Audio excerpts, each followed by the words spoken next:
Hello everyone and welcome to the most talked about sports program here in Nigeria, Talk Sport here on Global Television. I am Samuel Odi. Many thanks for joining on today's edition of the program as we tend to extreme major sporting angles. Today we'll be talking AFCON preparation. AFCON is just a couple of hours away for it to kickstart, and we've been saying that it's going to be the opening night will be starting with an opening concert where the likes of Davido, French Montana are set to light up the stadium in Morocco. Also, we saw actions in Serie A where Napoli has knocked out AC Milan, and they are set to advance, and they have advanced into the semi-finals, and then they'll be, struggling and locking it out to be able to advance into the finals and win their third straight Super Cup trophies. And then locally here, Team Nigeria making us proud away from home, winning lots of gold medals. And also we've seen the date for the 2026 African Senior Youth Games, which will be coming up in the month of May. We'll be bringing you up to speed with that. And again, Kano Pillars in the Nigerian Professional Football League. Kano Pillars will be having their first match after 5-match ban in their home stadium. We'll be having that conversation, and we'll be having so much more. We'll be looking at Nigerian Professional Football League. Rivers United also have a postponed match which will be coming up this later today, and then we'll know what the outcome of the match will be, what is set to expect from Finidi George's team. And we would also look at what the table is looking at in the NPFL, given the fact that we saw some actions yesterday and a couple of wins also came in for a couple of teams away from home. So we'll be having all of these conversations. In the NBA, actions are still ongoing. Regular season, Golden State Warriors lost by 1 point to Phoenix Suns yesterday, and LeBron James has been on a mission of punching people. That's punching people doesn't mean like literally punching somebody, but dunking on people. It's called punch. So that's one of the registers of basketball. And yesterday we saw something very interesting happening within the National Sport Institute of Sports, where in Nigeria, nationwide, over 412 coaches were accredited. That happened here in Abuja and also in Lagos. And then the DG, Mr. Philip Shaibu, also called on the Senate to probe former past ministers of the Ministry of Sport on the monies allocated to the institute, because he says nothing was actually done within those periods. And it's just so shameful to see that we're still having conversations like this. So he has called on the Senate President to probe the former ministers of different administration to come and answer, because the institute itself was built and inaugurated by the regime of Olusegun Obasanjo, and the place has been nothing to write home about since then. So it's just been revived, and he is calling on the Senate to, probe the former ministers of sport on what really happened to the funds that was allocated to the Institute of Sport. So we are going to be having all of those conversations and more immediately after this break. Stay with us.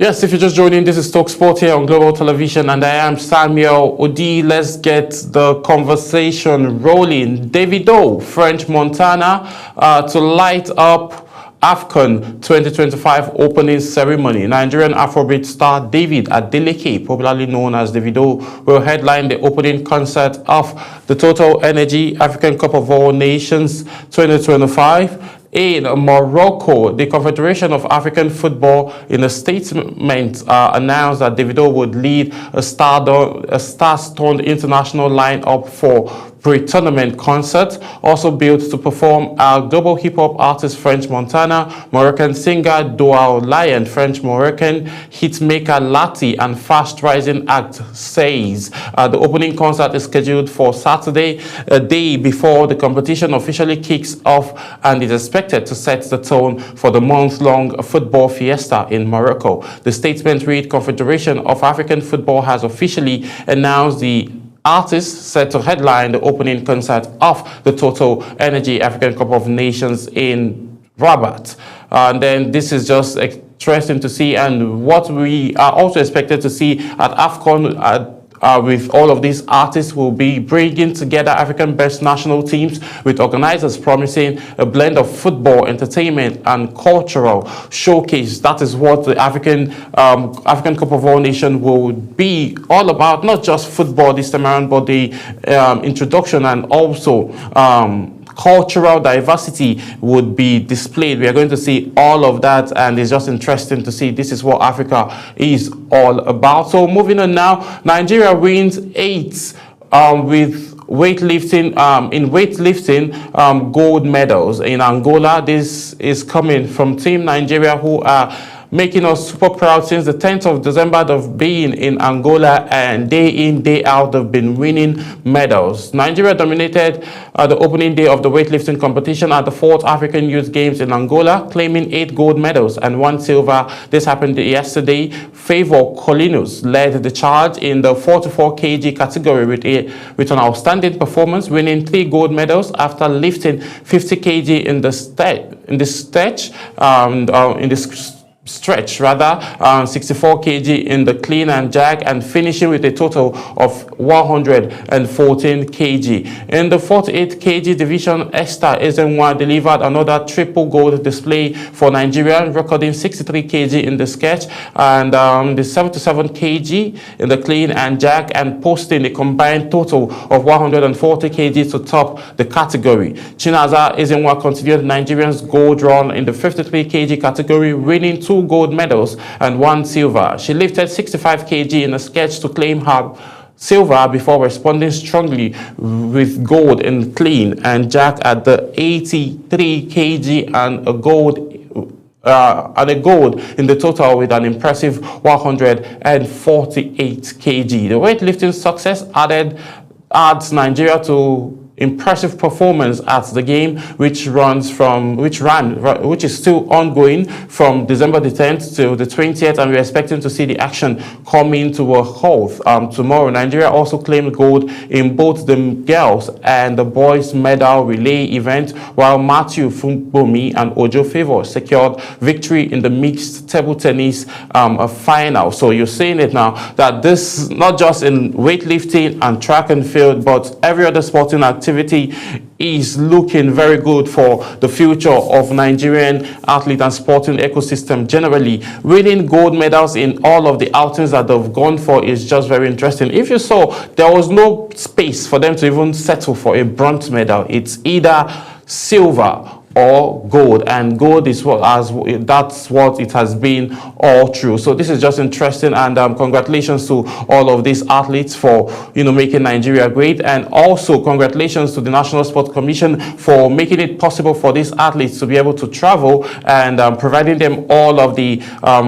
welfare that they need to stay focused and participate and focus on the game and win these medals that we are seeing. This is just interesting to watch. And Malam Shehu Diko, DG Odokade of the National Sports Commission, have been very vocal since June that he assumed office that grassroots is very, very key, and all of these athletes are grassroots athletes. Congratulations to all of them. So moving on now, the new date has been fixed for the 24th African Senior Athletes Championship, and that will be hosted in Accra, Ghana. The Confederation of African Athletes has confirmed that next year's 24th African Senior Athletics Championship will take place between May the 12th and May the 17th in Accra, Ghana. The confirmation was issued by Ghana Athletics following formal approval by the Minister of Sport and Recreation on conjunction with the CAA for the hosting of the Continental's athletic event.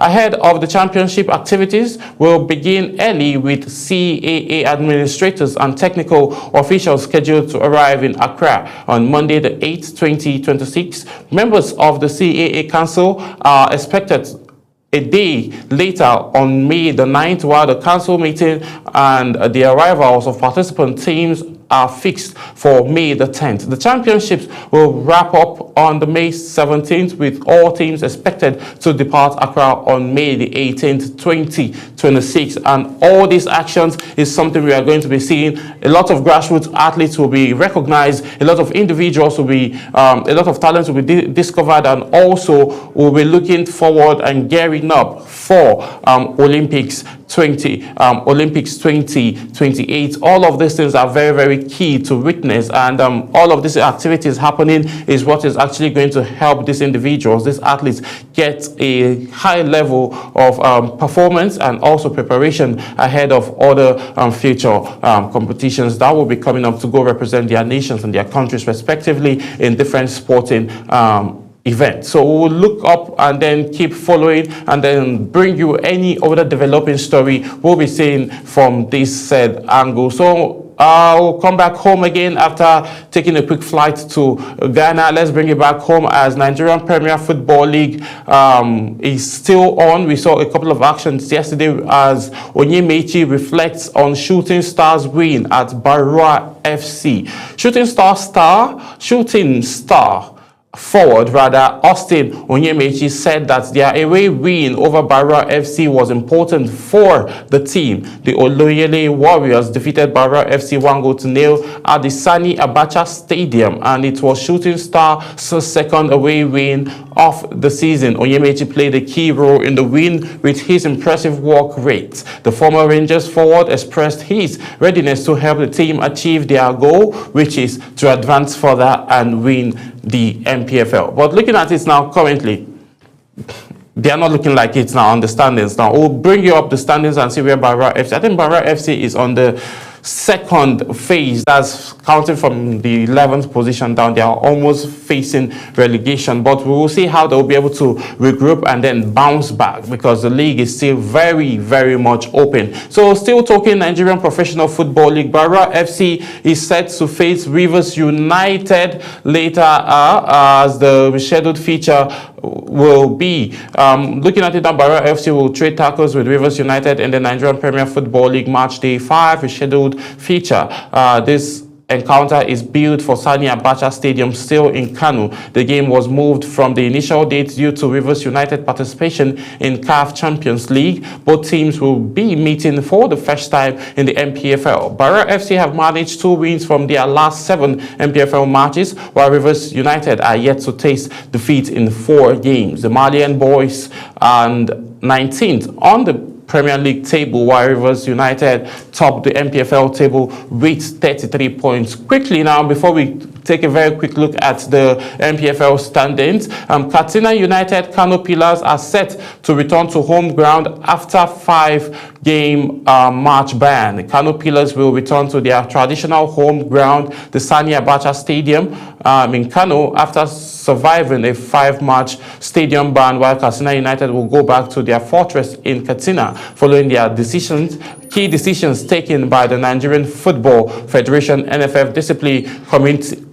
Committee team at the meeting held on Wednesday. The decision marks a major relief of the Nigerian Champions League when they had focused a play that home features at the Muhammadu Diko Stadium, Katsina, after the Sani Abacha Stadium was closed indefinitely due to crowd troubling during their MPFL clash against Shooting Stars Club of Ibadan. This happened on the 12th of October 2025. After receiving protests lodged by Kano Pillars against Nigeria Professional Football League (NPFL) sanctions, the NFF Disciplinary Committee upheld most of the earlier ruling but reduced the stadium closure to 5-match ban, which will be fully served at the end of the weekend match day 18 against Plateau United. This will clear the way for Kano Pillars to welcome fans back to Sani Abacha Stadium for subsequent home features, starting from the game with Nasarawa United and the last game of the first stanza this weekend. So looking at it now, This match ban, for me, it's not just enough. Like, yes, they were not able to play at home. Fans didn't come. They played away from home, and they suffered for it. They lost literally most of the matches that they played away from home. You know, there is something when you play on your home court, or rather on your home stadium, and you get to have your fans come cheer you up. There is this motivation it gives for you to play more and also win more games. But at this point now, playing in a different stadium and also not having your fans cheering you, you know what that means. But another thing I expected from the NFF was for them to sanction them with some amount of money, so that yes, these fans also would be able to know that, okay, we are not just costing our team points because we can't advance further to CAF and also compete for the NPFL trophy, then we are also costing them money, meaning money that they would use to, you know, improve the standards of play, improve the well-being of players, and the stadium will be going into sanctions. So all of these things is what NFF needs to also look at. Yes, five match ban was okay, but for me, I needed more. So let's take a quick look at the NPFL standings now, as Rivers United are currently leading the pack with 33 points. Nasarawa United over the weekend were leading with 31 points, but Rivers United still have one. They had two matches. They had two matches in hand to play. So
they won 7, and then they drew 5, and then they lost 5, and then the goal difference is tallying and showing over there with 26 points. So all of these teams now, even the Shooting Stars at Eyimba and yes, Niger Tornadoes, Enugu Rangers, Shooting Stars, and Eyimba of Aba, also former champions, are all settled with 26 points. Eyimba and Warri Wolves are on same tally with 23 points, and Bayelsa United as well are all tallied with 23 points each. Now you can see the margin and the difference. Aside Rivers United, who is gapping Eyimba, Warri Wolves, and Bayelsa United with 10 points, the margin between each team is not much. The number is not much. That shows that the competition currently ongoing between teams in the Nigerian Professional Football League is very intense.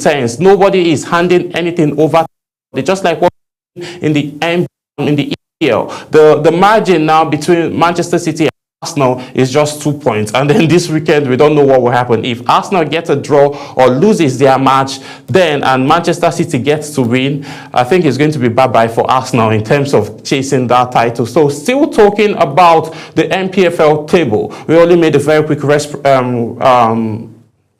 reflects to what's happening in the EPL. So looking at it now, Nasarawa United and Ikorodu City just 2 points apart, and then that of Abia Warriors and Ikorodu City still 2 points apart. Niger Tornadoes just a point. Enugu Rangers, you see the trajectory. So no team is even giving any team a much gap. No, aside those sitting from the number 7 position, number 6 position down, there is no much difference literally in the margin difference, that's in the point difference between all of these teams. So anything can happen. The games are still very, very on, and is very, very open. This title can literally go to anybody, but the advantage now is with Rivers United, because they'll be having a game later today, and that will just make it their 17th point, their 17th game. And if they get to win, they are shooting up again with additional 3 points. But if they settle for a draw, then it's going to be a point shared between Rivers United and Badwa FC. We'll be going on a quick break again, and then when we return back, we'll be moving straight to Serie A, where we saw Napoli beating AC Milan 2-0 to advance to Italian Super Cup semi-final. Stay with us, we'll be right back.